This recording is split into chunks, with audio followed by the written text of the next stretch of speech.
How to test for SIBO if you have SIBO. What are the common test methods? And is there a SIBO test? How does it work? My name is Peggy from peggyschomer.com.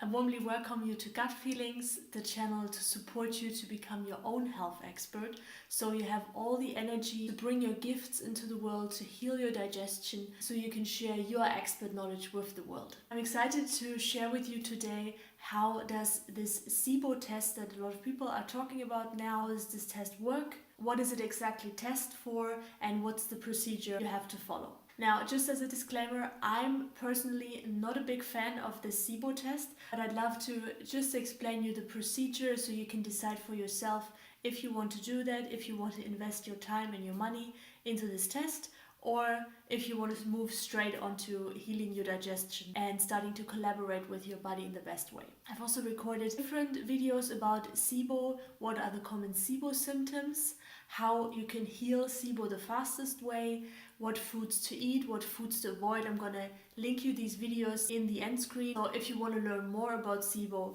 there you go. So now let's jump into the test. What is this test and how does this test work? SIBO basically stands for Small Intestinal Bacterial Overgrowth. That means that the bad bacteria is overgrowing in your small intestine. So this test wants to find out if you have an overgrowth of this bad bacteria in your small intestine. The idea is when bacteria is present and it gets food, it also excretes certain things, and these are gases. There are two gases that are commonly talked about at the moment, and this is methane and hydrogen. The golden standard at the moment is the Lactulose Breath Test, SIBO breath test. This test works with a test substrate which is lactulose. Lactulose is a sugar that is synthetically produced. Humans can't absorb and they also can't digest. Only bacteria have the necessary enzymes to digest lactulose and to transform it, as we heard, in these two gases, methane and in hydrogen gas. So basically what you do, first you have 24 hours before you start the test, you need to have a certain diet. There are even practitioners who say it's up to 4 weeks before you do the test to have exact test results, that you can't eat certain foods, that you have to stop taking even natural supplements and specific medications.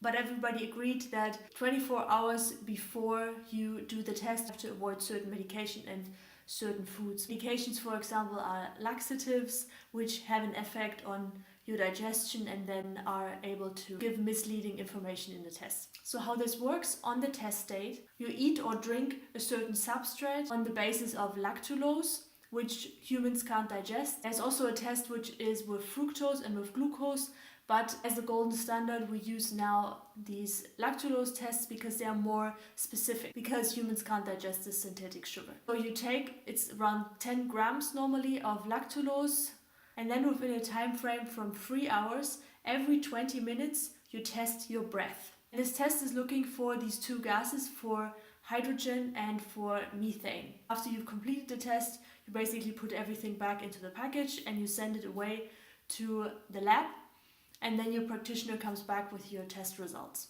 Now, the problem here is that where we stand right now with medicine, we think that bacteria is traveling in one direction, and this is from up down. But this is not the case. Bacteria can travel throughout the intestinal tract, and this is just one reason why, in my opinion, these tests will never be very exact. And there's also no standard in how to interpret the test results once you've got them. So to finish off this video, there is a test for SIBO which is about the golden standard at the moment, which is the Lactulose Breath Test, where you take lactulose, a synthetic sugar, and then the theory says that the bad bacteria who consume this produces two types of gas, which is methane and hydrogen. And this breath test basically every 20 minutes measures your out breath, and if there are elevated levels of methane and hydrogen, then you have SIBO. Now guys, if you want to heal from SIBO fast, I just give you a tip. The basic thing you need to focus on is not just your small intestine or your colon. Things start from where we put the food in. They start in the mouth, and then the main area to focus on first is your stomach acid, your stomach. Most of us have low stomach acid, although we might have heartburn. This is unhealthy bacteria which has overgrown already in the stomach.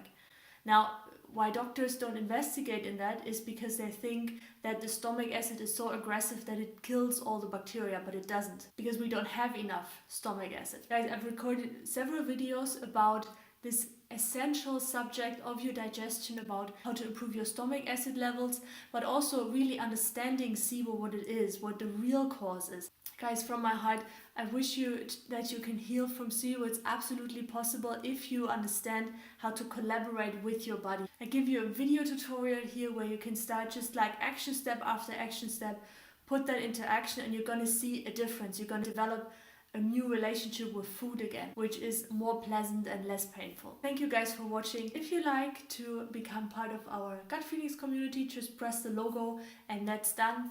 And I see you in the next video. Have a beautiful day. Bye.